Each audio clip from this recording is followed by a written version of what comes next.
They called it the devil's rope. When you sit down with the old infantrymen today, the ones who actually crawled through the mud of the Rhineland in the winter of 1944, they will tell you something that might surprise you.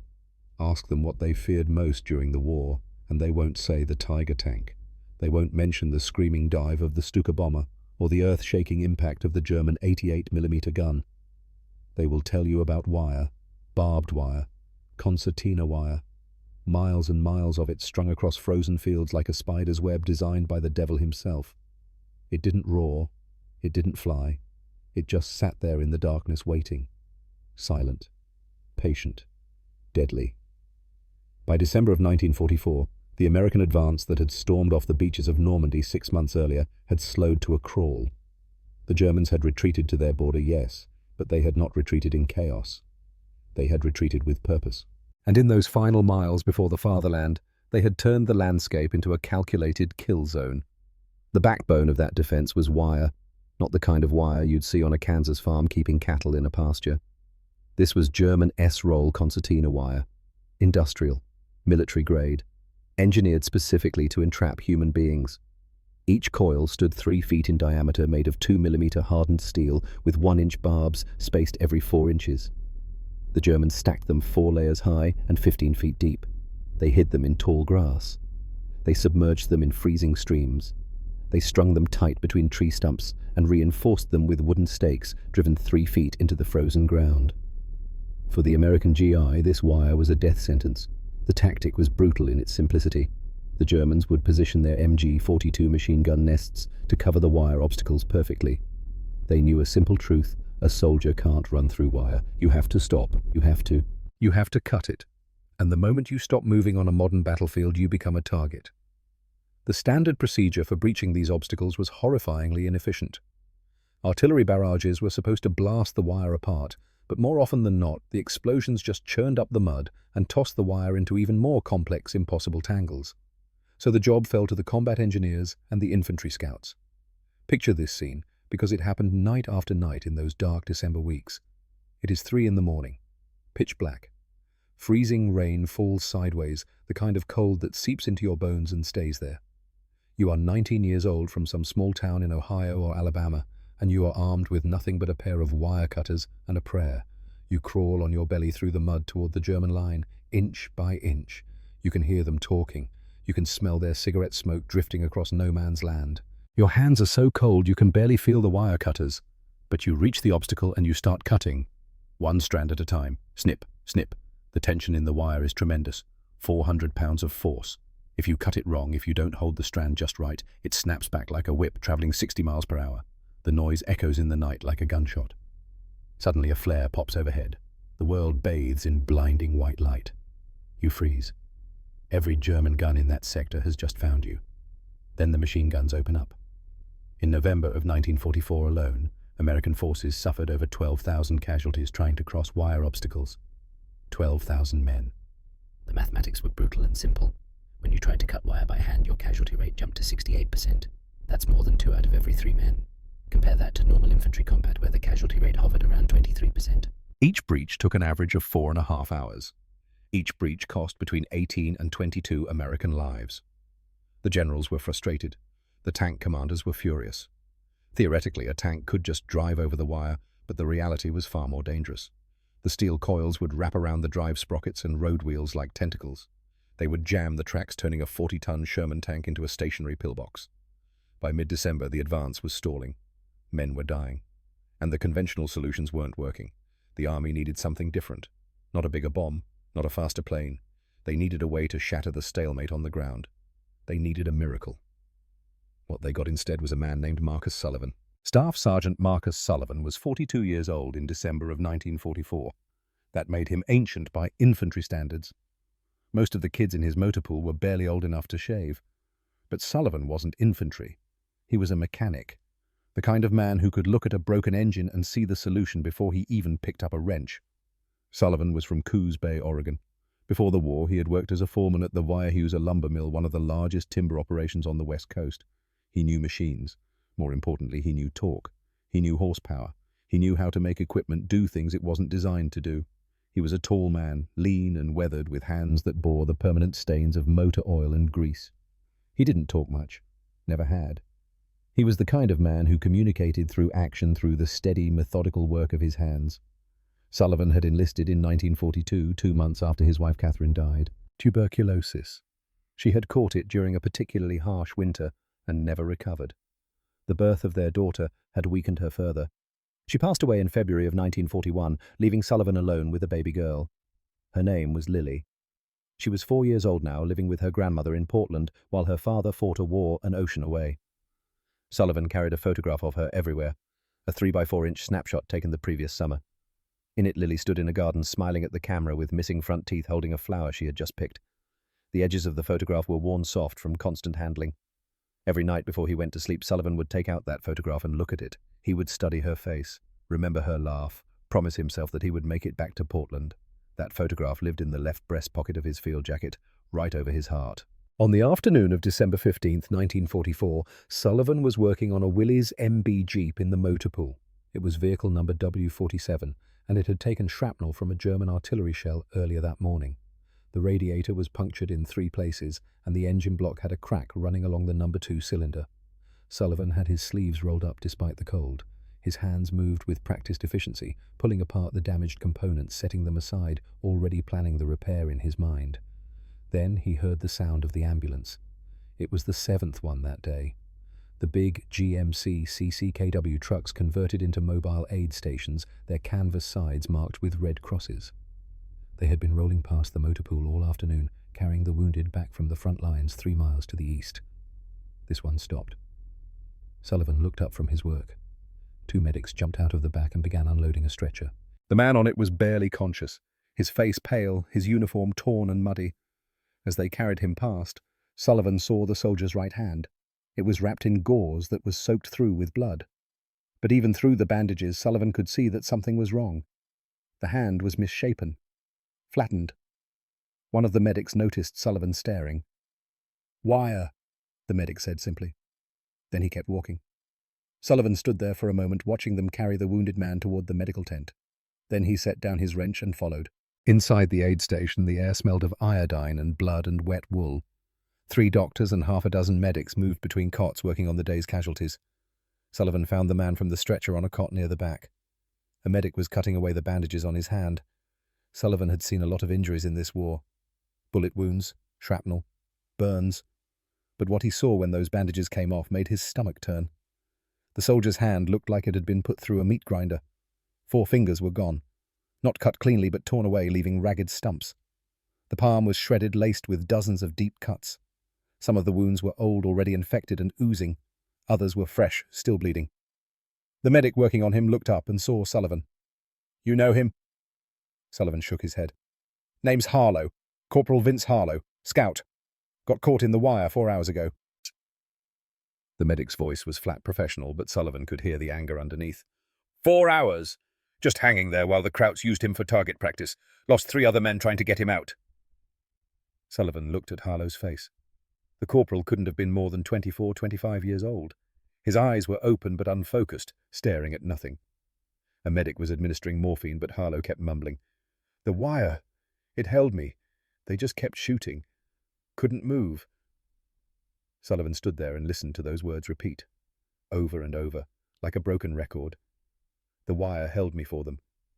He thought about the 7th ambulance, thought about all the others he had seen that day, that week, that month. How many men had come back torn apart by wire? How many hadn't come back at all?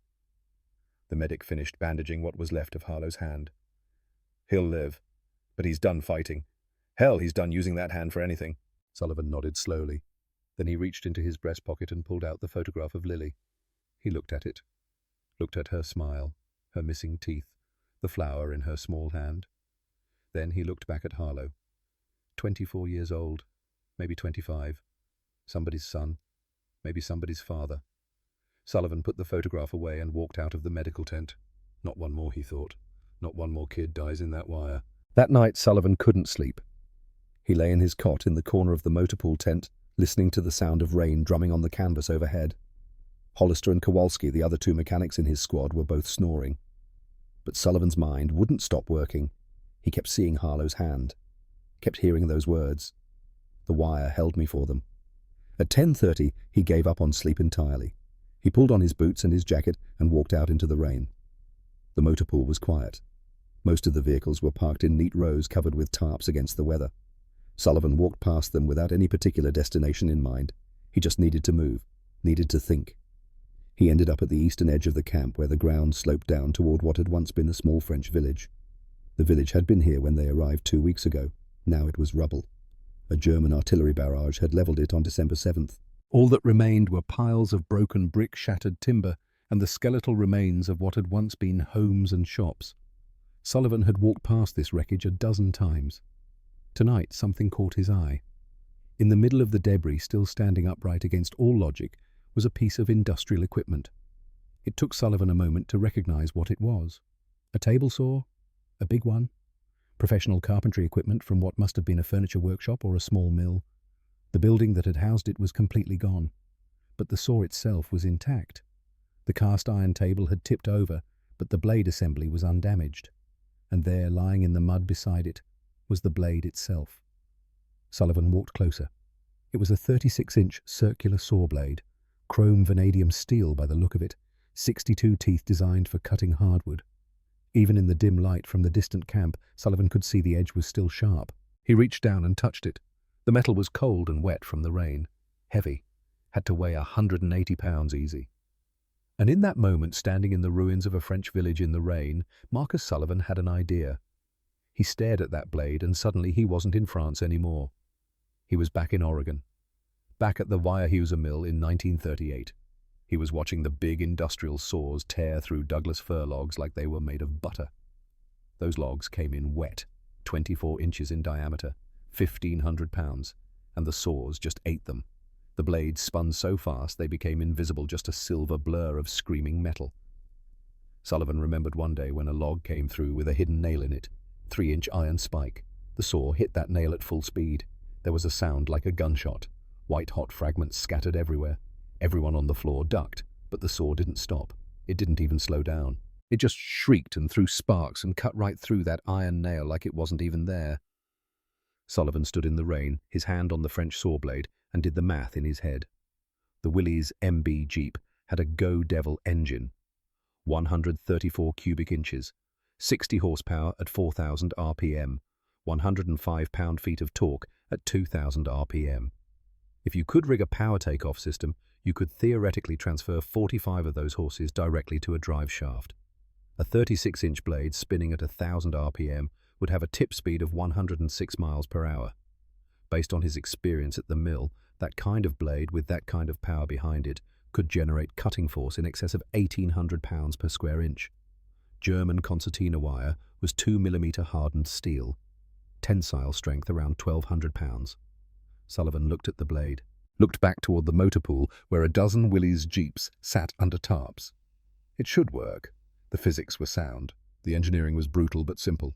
Mount the blade to the front of a Jeep, rig a belt drive from the engine to the blade arbor, protect the driver with armor plating, drive it straight into the wire at 15 or 20 miles per hour. The blade would cut through the wire like a hot knife through butter. It would pulverize the wooden stakes. It would create a breach 8 or 10 feet wide in a matter of seconds. Sullivan grabbed the blade with both hands, lifted it off the ground with a grunt of effort, and started walking back toward the motor pool. It was 2 in the morning when he pushed through the flap of the tent. Hollister and Kowalski were both still asleep. Sullivan set the blade down against the wall as quietly as he could, but the noise woke them anyway. Hollister sat up first. He was a lean kid from the mountains of Kentucky, 21 years old, with the kind of wiry strength that came from a childhood spent doing manual labor. His father had worked in the coal mines, and Hollister had learned welding practically before he could read. "Sarge, what time is it?"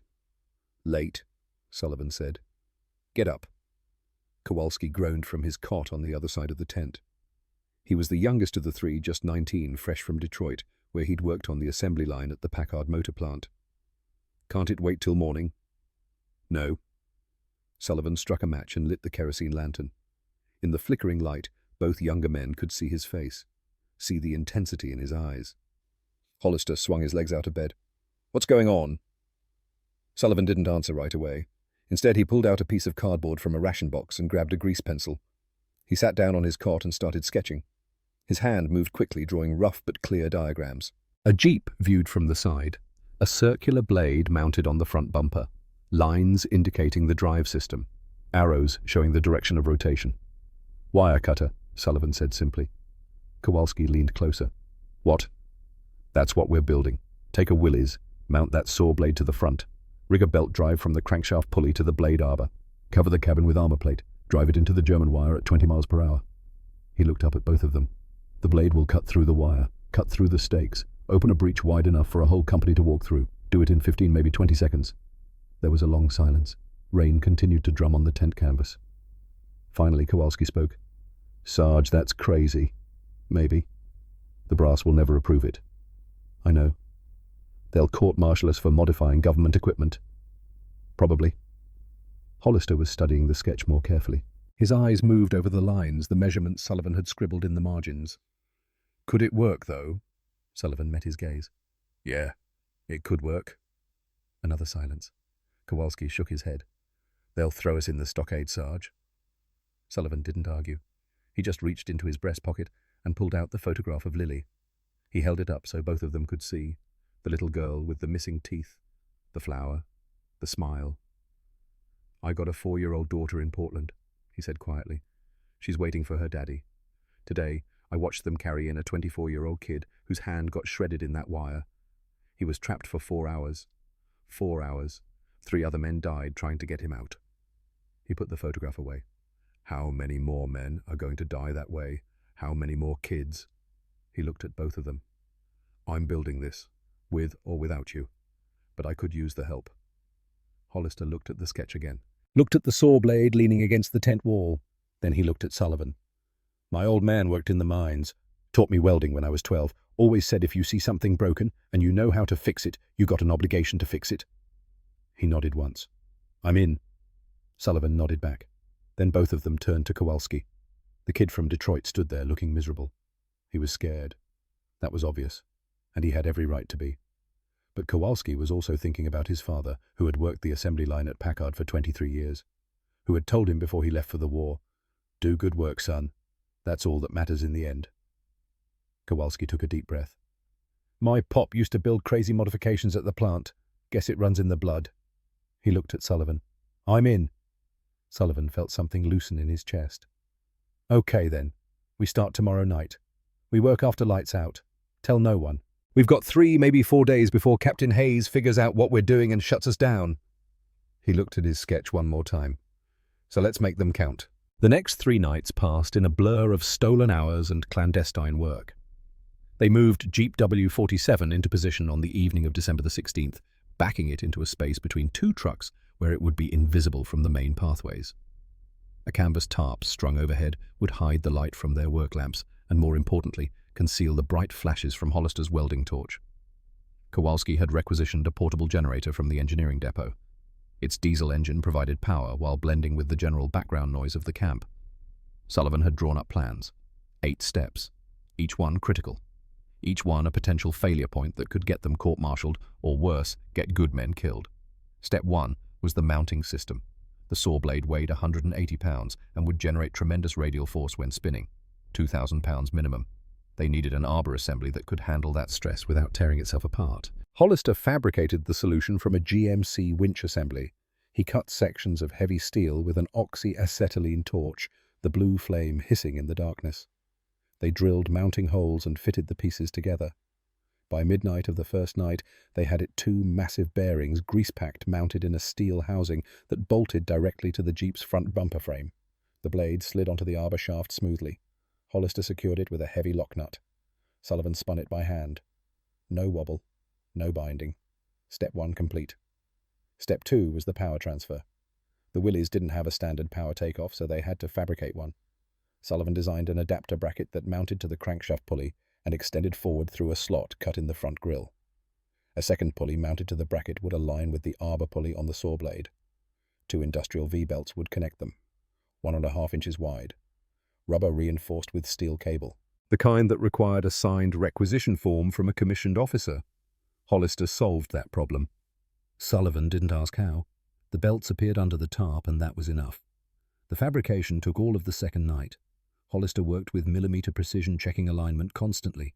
If the pulleys were off by even a quarter inch, the belts would fail under load. By 3 in the morning on December 18th, the belt drive was complete. Step 3 nearly defeated them. When they first test-spun the blade by hand, it wobbled dangerously. The mass distribution was uneven. At high RPM, that wobble would tear the whole assembly apart. They needed a counterweight, something heavy and precisely balanced. First Lieutenant Warren Aldridge provided the solution. Sullivan had approached him on the afternoon of the 17th, explained what they were building and asked for help. Aldridge had been quiet for a long moment.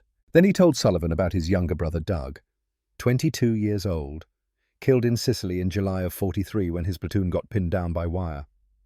"There's a destroyed German 88mm gun about 2 miles east," Aldridge said quietly. "The breech block weighs about 125 pounds. Precision balanced. Should work." That night they retrieved it. Hollister welded the breech block to the blade hub offset 180 degrees from the mass center. When Sullivan spun the blade again, the wobble was gone.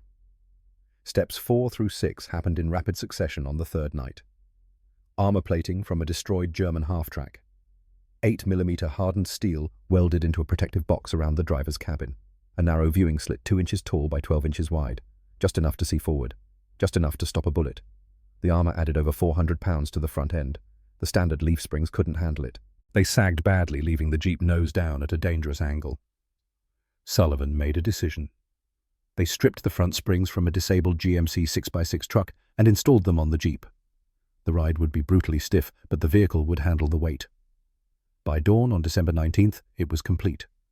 The wire buster sat under the tarp, dripping with morning condensation. It no longer looked like an American Jeep. It looked medieval. A steel box on wheels with a massive circular blade mounted where the headlights should have been. Hollister had painted crude letters on the front armor wire buster. W47. They stood back and looked at what they had built. 3 days of work. 3 nights of stolen hours, unauthorized, unorthodox, possibly brilliant, possibly insane. Sullivan checked his watch. 5 in the morning. Captain Hayes would arrive for morning inspection in 3 hours. "Get some sleep," he said quietly. "We're about to find out if this was worth it."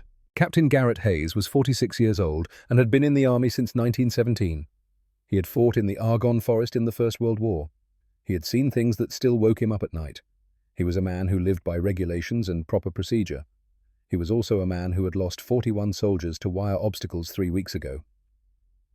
When Hayes walked into the motor pool at 0800 hours on the morning of December 19th and saw the tarp-covered corner, he stopped. "What's under here, Sergeant Sullivan?" Every man in the motor pool went quiet. Sullivan stepped forward. "Sir, it's a prototype, a wire breaching device." Hayes's eyes narrowed. "Show me." Sullivan and Hollister pulled back the tarp. Hayes walked around the wire buster slowly. His face was unreadable. He stopped at the front, looked at the blade, reached out and touched one of the teeth, sharp enough to draw blood. Then he looked at Sullivan. "You've destroyed government property. Modified a vehicle without authorization. Violated Article 108. I could have you court-martialed." Sullivan stood at attention. "Yes, sir." "Why didn't you come to me first?" Sullivan met his eyes. "Because you would have said no, sir." "You're damn right I would have said no. This is reckless. Dangerous." Hayes's voice cracked slightly. "I lost 41 men 3 weeks ago, Sergeant. One of them was my roommate from West Point. I held him while he bled out. Don't talk to me about wire." Sullivan said quietly, "That's exactly why I built it, sir." Hayes stared at him. The anger in his face was real, but underneath it, Sullivan could see something else. Pain. Guilt. Lieutenant Aldridge's voice came from behind them. "Captain, there's a practice wire obstacle on South Ridge, built to German specifications. We use it for training." Hayes turned. "What are you suggesting, Lieutenant?" "Let him test it. 1 run. If it fails, you can court-martial all of us." Hayes was quiet for a long time. Then he said, 5 minutes, Sergeant Sullivan. You get 1 run at that obstacle. If this thing fails in any way, I will have you stripped of your rank and thrown in the brig." "Yes, sir." "Fill it with gas. You've got 30 minutes. By 0900 hours, it seemed like every man in the battalion had gathered to watch. Over 200 soldiers lined South Ridge, standing in the cold December morning, their breath misting in the air. Most of them had gathered to watch it fail. Sullivan sat in the driver's seat of the wire buster. Through the narrow viewing slit, he could see the wire obstacle 50 yards ahead. 3 layers of S-roll concertina, 6 feet high, 15 feet deep, the kind that had killed thousands. His hands were shaking. He reached into his breast pocket and pulled out the photograph of Lily, looked at her smile. "This is for you, baby," he whispered, "so I can see you again." He put the photograph back. Started the engine. The Go Devil caught immediately. 800 RPM, smooth and steady. Sullivan released the parking brake, first gear. The wire buster rolled forward, 40 yards from the wire, 30, 25. Sullivan wrapped his hand around the power takeoff lever, pulled. The clutch engaged, the belts caught, the saw blade began to spin. The sound was immediate and terrifying, an industrial shriek that climbed in pitch as the blade accelerated. At 1500 RPM, the blade became invisible, a silver disc of screaming death. On the ridge, men covered their ears. Sullivan gave it throttle, 18 miles per hour, 5 yards, 3, 1, impact. The sound was like nothing anyone there had ever heard. A massive industrial zzz.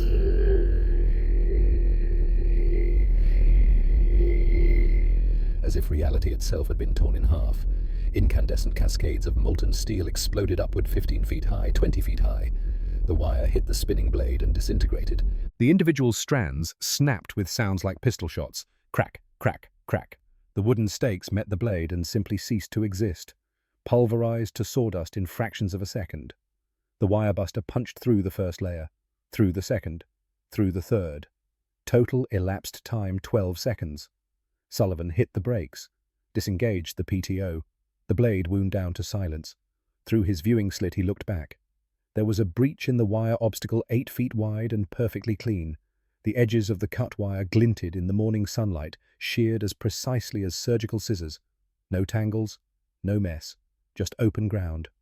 Outside, the silence continued. 200 men stood frozen. Then Captain Hayes began walking toward the breach. He reached the severed wire and stopped. Bent down, touched the cut edge. Clean. Surgical. Perfect.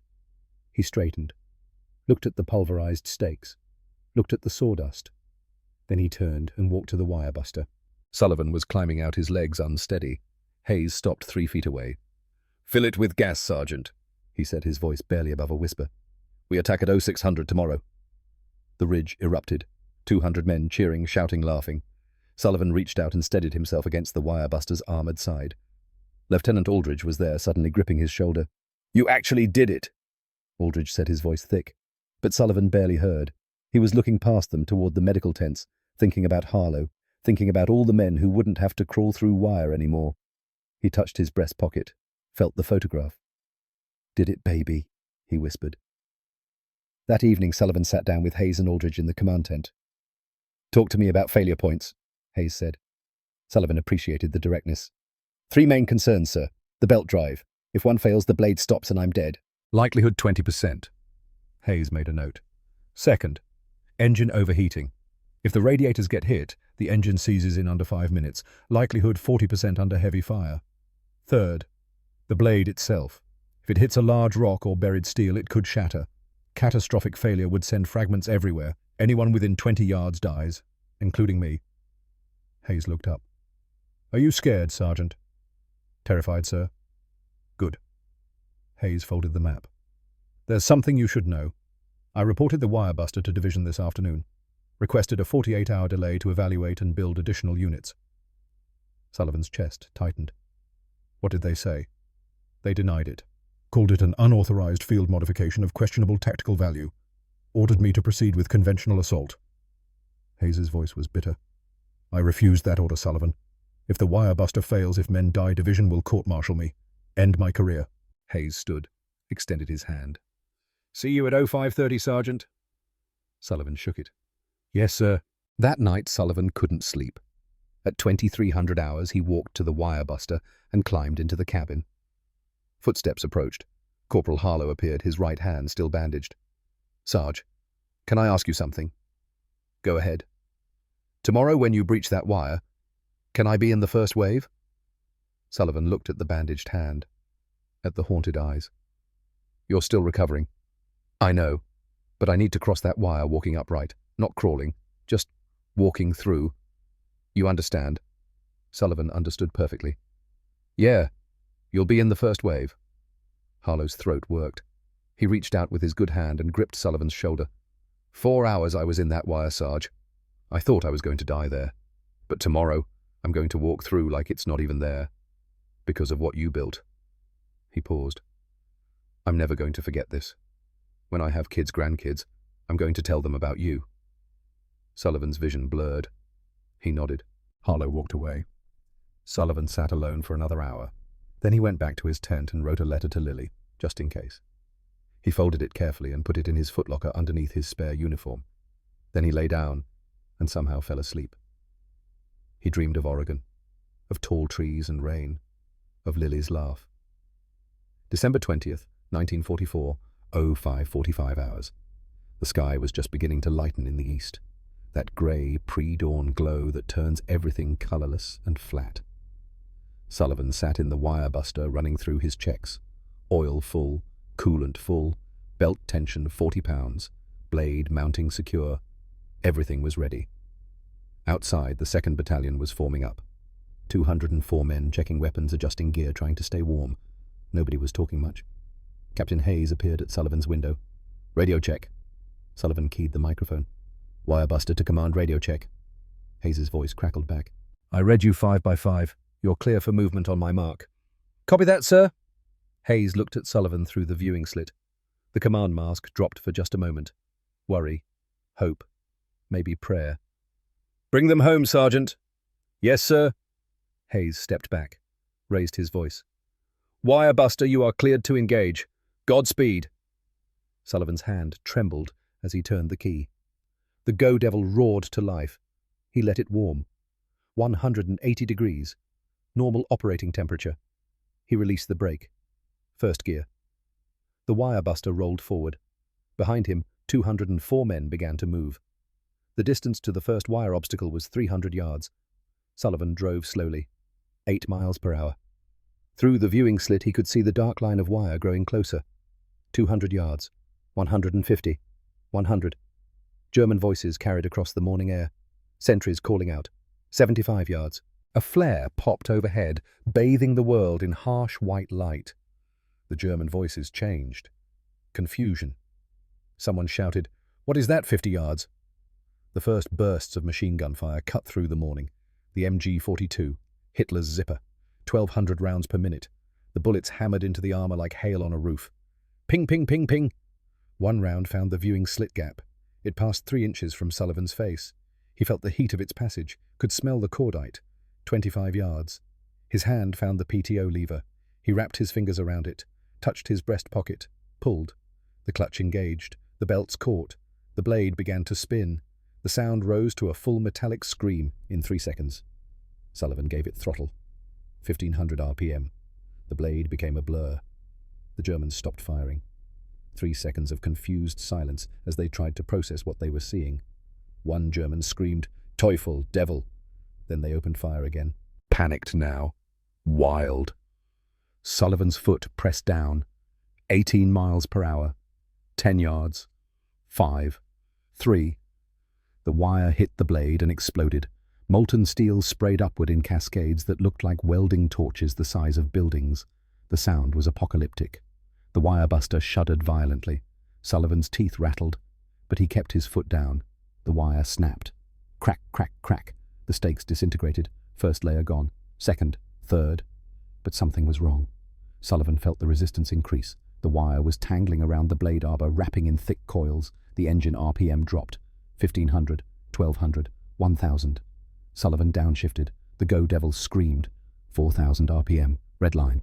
Burning rubber filled the cabin. The belts were slipping. The temperature gauge spiked. 220 degrees. Come on. Come on. The wire gave. Suddenly. Completely. The wire buster surged through. Sullivan braked hard. Spun left. The Jeep turned 45 degrees, creating cover for the breach. He disengaged the PTO. The blade wound down. Hayes's voice on the radio. "Go, go, go, path is clear." And then they came. 204 American soldiers pouring through the 8-foot breach. Not crawling, walking upright, running, rifles raised. Corporal Harlow led the first squad. Sullivan saw him through the slit, bandaged hand gripping his rifle, face set in determination. He crossed through without hesitation, just walked through like the wire wasn't even there. The Germans broke, abandoned their positions, retreated 200 yards. The first wave made it through without a single casualty.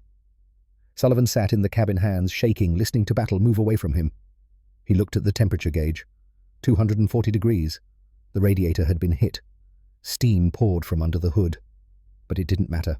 The first obstacle was breached. The men were through. A young private appeared at the side. Couldn't have been more than 18. Face streaked with mud, eyes wide. He pounded on the armor. "Thank you, Sarge!" Then he ran forward, disappearing into the smoke. Sullivan sat there alone. He pulled out the photograph of Lily, looked at her smile. Tears streamed down his face. "Did it, baby. I did it." 10 minutes later, Hayes's voice crackled over the radio. "Wirebuster, we have a problem. Infantry pinned at second obstacle. Bangalore torpedoes failed. They're wet. Won't detonate. We're taking casualties. I need you again." Sullivan looked at his instruments. Temperature 245 degrees and climbing. One belt completely shredded, the other at 50%, 8 teeth broken off the blade, the whole assembly wobbling. The wirebuster was dying. Hayes's voice came again. "I know the situation. I know the risks. But men are dying."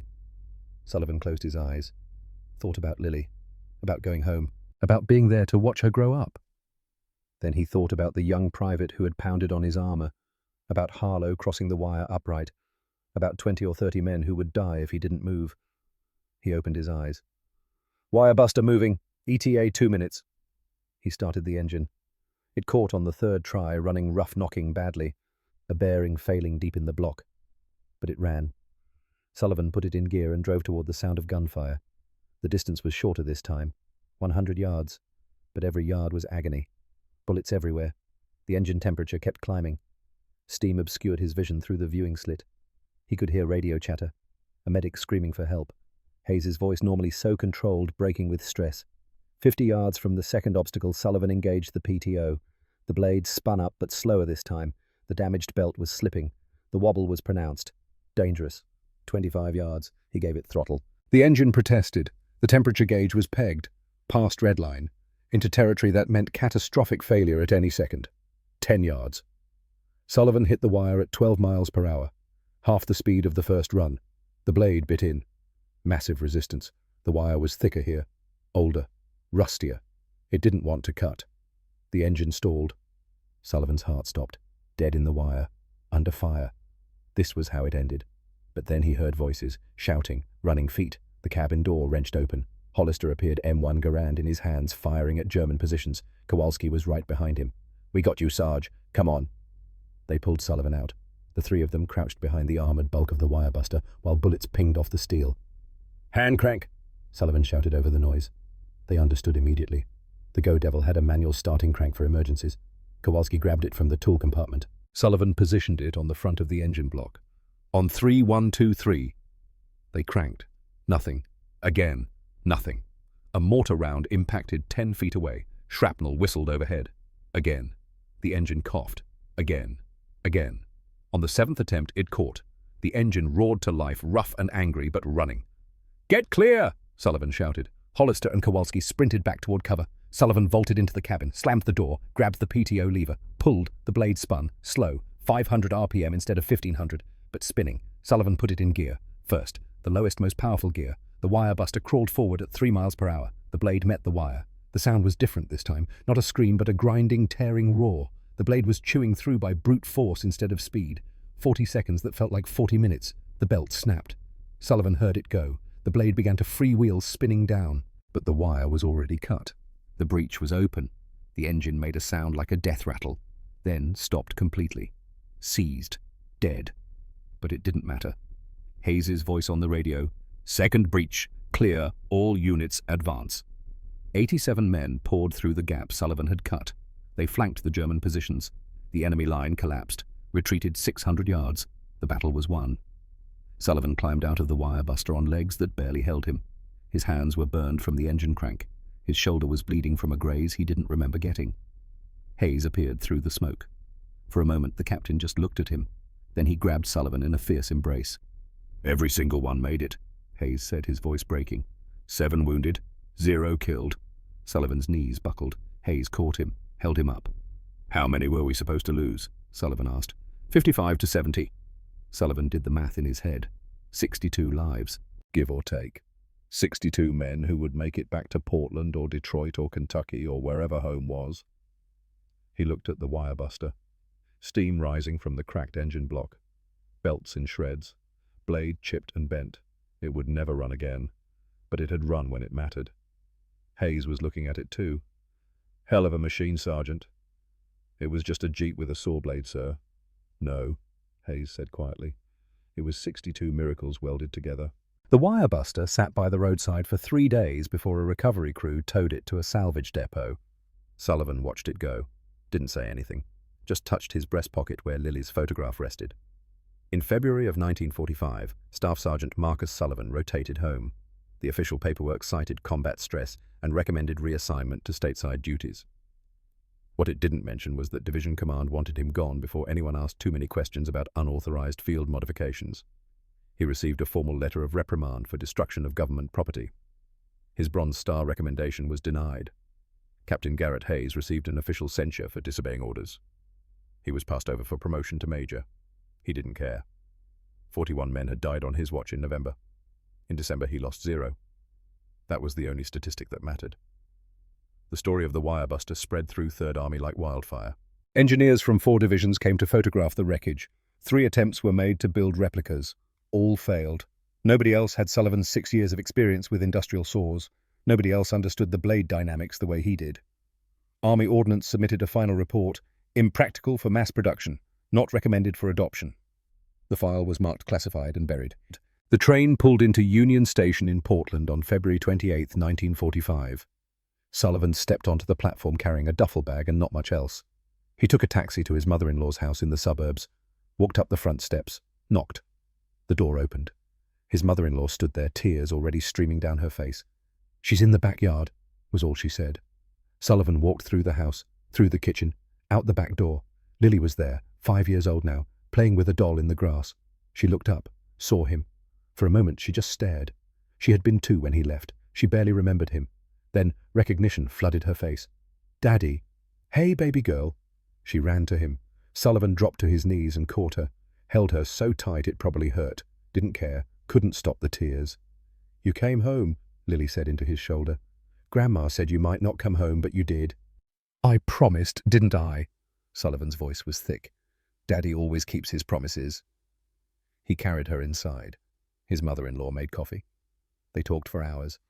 Lily sat in his lap the whole time like she was afraid he'd disappear if she let go. That night Sullivan went to his old room, opened his duffel, found the letter he'd written before the battle, the one meant for Lily if he didn't make it. He read it once, then walked to the fireplace and burned it. He didn't need it anymore. Sullivan returned to Weyerhaeuser as a foreman. The work was familiar, comforting. The scream of the saws didn't bother him the way it bothered some of the other veterans. To Sullivan, it was just the sound of wood being cut. Nothing more. He never talked about the war. Not to co-workers, not to friends. When people asked, he'd just say he was a mechanic in France. Fixed trucks. Nothing special. Only once did he break that silence. Lily was 16. It was 1956. She was doing a school project on World War II and asked if her father had done anything interesting during the war. Sullivan looked at her for a long moment. Then he told her, not everything, just the basic story. Wire obstacles killing men. A saw blade in the rubble. 3 nights of work. 1 test. 1 battle. "Did it work?" Lily asked. "Yeah, it worked." "Did you save people?" Sullivan was quiet. Then he said, "Some, yeah." "How many?" He thought about the numbers, the estimates, the casualty reports. 60 give or take, maybe more. Lily looked at him with something like awe. 60 people, Daddy, that's amazing. You're a hero." Sullivan shook his head. "No, baby. I'm just a mechanic who got lucky. Real heroes are the ones who walked through that wire. They're the ones who fought the battle. I just opened a door." He never mentioned it again. 1962. Sullivan was 60 years old. Still working at Weyerhaeuser, though, in a reduced capacity now, training the younger guys, passing on what he knew. One afternoon, a new hire asked him a question while they watched a circular saw cut through a Douglas fir log. "Mr. Sullivan, is it true you built something crazy during the war?" Sullivan kept his eyes on the saw, watched the blade spin, listened to the scream of metal cutting wood. "Where'd you hear that?" "Your son-in-law mentioned it. Said you put a saw blade on a jeep or something." Sullivan smiled slightly. "Yeah, something like that." "Did it work?" "For a while." The young man waited, hoping for more. When Sullivan didn't elaborate, he asked, "Why didn't the Army use more of them? Seems like a good idea." Sullivan thought about that, about Division Command's response, about the letter of reprimand, about the way innovation gets crushed by bureaucracy. "Because it wasn't perfect," he said finally. "Army wanted perfect. I just built what was necessary." He looked at the young man. Here's what I learned, son. When people tell you something can't be done, when they say it's impossible, when they say the rules don't allow it, and lives are on the line, you don't ask permission. He gestured to the saw, to the shop, to the decades of work around them. You grab your tools, you use what you know, and you build it anyway. The young man nodded slowly. Because it's the right thing to do. Because it's the only thing to do. Marcus Sullivan died on March 15, 1981. Heart attack, quick and painless. He was 79 years old. The funeral was small. Family, a few friends from the mill. Lily was there with her husband and 2 children. Grandchildren Sullivan had lived to see grow. But there were 6 other men there too. Old men, in their 60s now. Men that Lily didn't recognize. After the service, one of them approached her. He had tears running down his weathered face. "Ma'am, you don't know me. My name is Vincent Harlow. Your father saved my life in the war." Lily looked at him, at the 5 other old men standing respectfully to the side. "All of you." Harlow nodded. "All of us. And dozens more who couldn't make it today. Your father built something the army said was impossible. It got us through the wire, got us home." He paused, his voice breaking. "We never got to thank him proper. He wouldn't talk about it, but we wanted you to know. Your father was the bravest man we ever met." Lily was crying now too. "He never said. He never told us he was a hero." Harlow smiled through his tears. "That's because he wasn't trying to be a hero, Ma'am.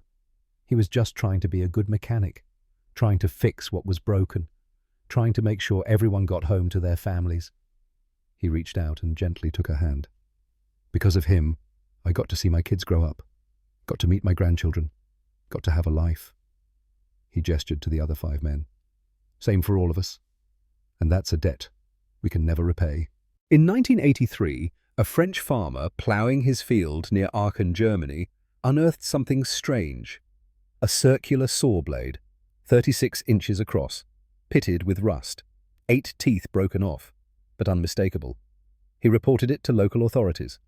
An historian identified it, tracked down the story through old Third Army records, found photos taken by engineers in December of '44. The blade was donated to a small military museum in Sedan, France. It sits there today, mounted on a wall with a simple plaque, Field Modification, Wire Buster, December 1944, unauthorized, impractical, effective, built by SSG Marcus Sullivan, U.S. Army, saved an estimated 60-70 lives in single engagement. It's not in the Smithsonian, not in any major museum, just a small room in a small French town that most people have never heard of. But sometimes old men visit, men in their 80s and 90s now. They stand in front of that rusted blade and cry. Their children and grandchildren ask why, and they tell them about the wire, about the cold December morning, about the mechanic who refused to accept that impossible meant impossible, about the man who grabbed a wrench and built a miracle. Official U.S. Army records show 47,000 casualties from wire obstacles in the European theatre between June 1944 and May 1945. Marcus Sullivan's wire buster was used exactly once, in one battle, for approximately 15 minutes of total operational time. It breached 2 wire obstacles. It enabled 291 men to advance through positions that would have cost between 65 and 84 casualties using conventional assault methods. Final casualty count from that engagement, 7 wounded, 0 killed. Lives directly saved, approximately 60 to 77. Those 60 to 77 men went home. They had children. Those children had children. By conservative estimate, Marcus Sullivan's 3 nights of unauthorized work in December of 1944 directly led to the existence of over 400 people alive today. 400 lives, 400 futures, 400 miracles. All because one mechanic looked at a pile of scrap metal and a supposedly impossible problem and said not one more. The wirebuster never made it into the history books. Marcus Sullivan never made it to the medal ceremonies. Army Ordnance buried the reports and classified the files. But 60 men made it home. And sometimes that's the only medal that matters. Sometimes the best weapon isn't the biggest gun or the fastest tank or the most advanced technology. Sometimes it's just a stubborn man with a welding torch and the absolute refusal to accept that good men should die for lack of trying. When they tell you it can't be done, when they say the rules don't allow it, when they say it's impossible and impractical and against regulations, you think of Marcus Sullivan, you grab your wrench and you build it anyway, because that's what Americans do.